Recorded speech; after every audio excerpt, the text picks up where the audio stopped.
Assassin's Creed Origins was objectively a massive mistake, but I guarantee you that it is not a mistake in the way that you probably think I am referring to. Now, what could I possibly be referring to? Well, you're about to find out.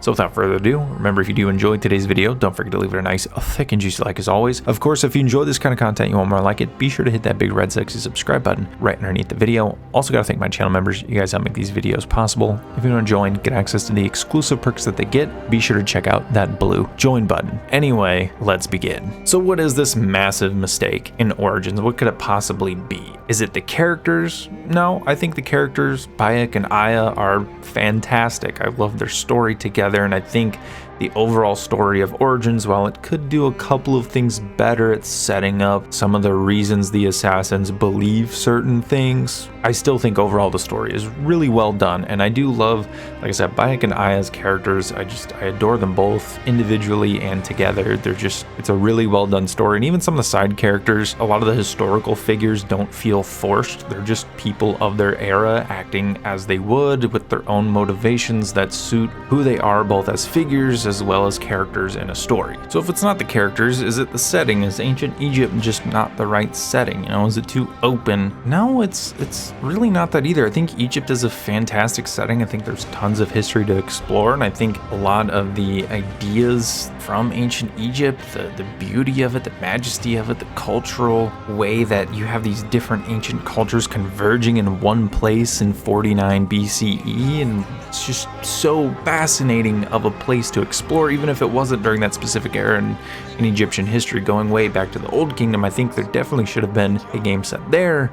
So it's not the setting of Egypt. Is it the eras of 49 BC? Is that a problem? Is that not a good place? No, like I said, I think that's such an interesting time period for Egypt itself. You have the Romans, you have the Greeks who have been there for a while, you have the Egyptians, of course, all this just converging in one spot. So that's not a problem. Is it the RPG aspects of the game?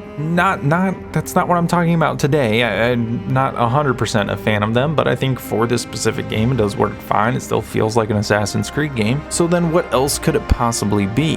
Well, the problem's in the name. It's an origin story.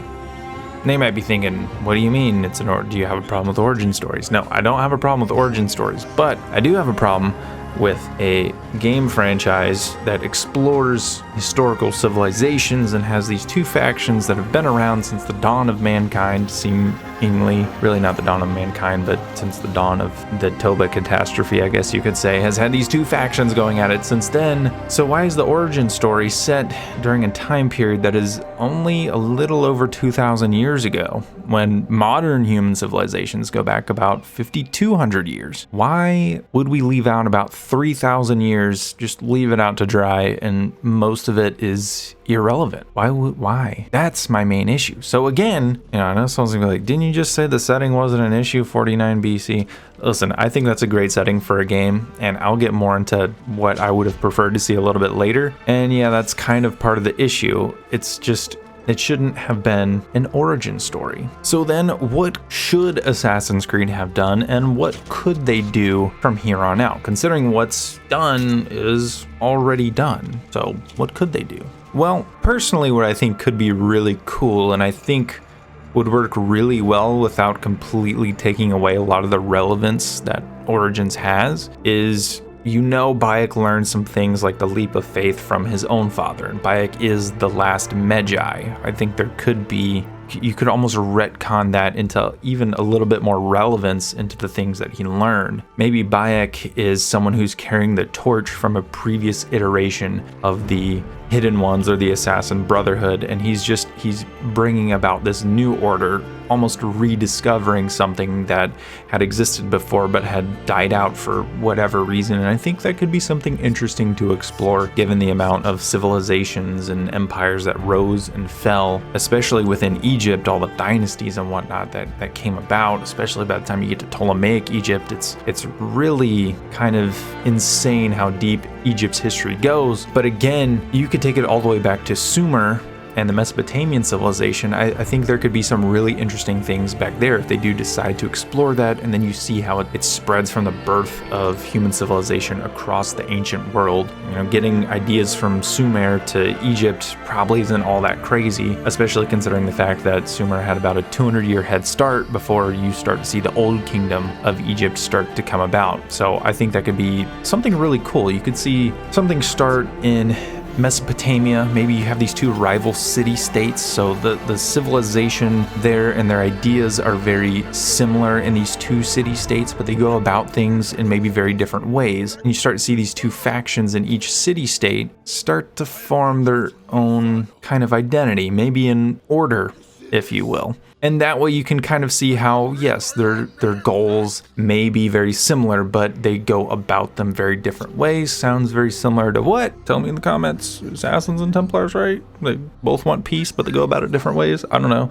Sounds very intriguing to me. And then you could see that spread to Egypt. And then maybe at some point throughout the various dynasties, the order that is in Egypt ends up getting slowly dwindled down and defeated until Bayek's father is one of the last members, passes on his teachings to Bayek, who intends to pass it on to his son. But of course, Bayek takes that and starts a new brotherhood, a new order with a lot of those ideals and things like the leap of faith. And I think that would be really cool because, again, you make all that history from before 49 BCE far more explorable with very interesting stories in very interesting places and just so much potential. And it adds even more importance to games like Odyssey and to Origins. Because as much as I'm sure Ubisoft would love to do a game set in ancient Sumer or ancient Assyria or Babylon, those types of places, a lot of people, a lot of Assassin's Creed fans are not going to care as much if the factions the game is named after are not going to be involved. That was one of the massive critiques with Assassin's Creed Odyssey is, yes, Greece is beautiful, it's a cool setting, but what does this have to do with Assassin's Creed? And that's a valid criticism. Is Odyssey a good game or a bad game? Everyone has their opinion on that. I'm sure a lot of you already know mine. But there's no denying that as far as what it contributes as far as things like Assassins is very little, and I'm sure people would not want to see more games that are like that when you could have these cool, focused, unique experiences set in these really cool ancient settings and tell these very interesting stories in places that we really never see in gaming. I mean, you could bring those to the forefront. If Ubisoft wants to milk every last drop out of Assassin's Creed, I can't think of a better way to do it than to actually involve assassins and a creed in a majority of the settings they want to go to, because we've already explored a lot of the time periods that come after Origins. Not saying that we couldn't find more to explore, but a lot of them have been explored, and a lot of very high stakes moments in the history of the lore have been explored and talked about, and it'd be very hard to kind of fit and jam in other ones that have very high stakes that just happen to never be mentioned before. I'm sure there's ways they could do it, but I think going back into antiquity and even before that could offer a lot of potential for these games. Ideally, what they should have done is have almost what I said before, where you start in ancient Mesopotamia and then maybe you go to the Old Kingdom in Egypt. I would have honestly loved to have seen a game with a Bayek-like character in the Old Kingdom of Egypt, when the pyramids are basically brand new. The Great Pyramids, I should say, are basically brand new, and be able to see Egypt really at its height. See places like Thebes from the Curse of the Pharaohs DLC. I want to have more of that aura, that deeply cool Egyptian aura around things. I love Thebes and Origins. It's one of my favorite areas of the game. Being able to feel that across a whole map and be able to explore a lot of those really cool places at the height of the Old Kingdom dynastic period, that'd be so freaking cool. I would love to have had a game like that, and then you can see Bayek sort of go along with this proto hidden one, but go even back further before the hidden ones. I think that'd be very, very interesting, and maybe you can see where some of the tenets come along. Maybe even, maybe you retcon how old the hidden blade is. I don't know. I mean, Darius had to get it from somewhere. I'm just saying. Could be wrong. Maybe we're retconning too much. I don't know. But ideally, what I would have done after Assassin's Creed Origins originated, I would take the story of Aya. So we got Bayek set in the Old Kingdom. I would have taken Aya, kept her story very similar to what it is in Origins, and honestly I would have kicked it off into its own trilogy, which, I mean, do people even realize the magnitude of the awesome trilogy that we have completely missed out on? Like, do you understand the end of Origins sets up a potentially massive sequel to it? Aya kills Caesar. Do you know what follows that? The Roman Empire, the Roman Civil War. Brutus kills himself. I mean, it has to go after Cleopatra. I mean, the Brotherhood would have been rediscovered and newly founded potentially. And in the current canon, it would have just been founded and learning how to survive in Rome, a place that has a Colosseum where they literally butcher people for fun. That was their entertainment. So could you imagine how potentially dangerous it would be to be an enemy of the state hiding in the city who just killed someone that was either loved or hated by about half the city on either side? Do you see how interesting of a story that could have been that we completely missed out on? I mean, we don't even have to retcon things to go and explore that. I just want a sequel to that game.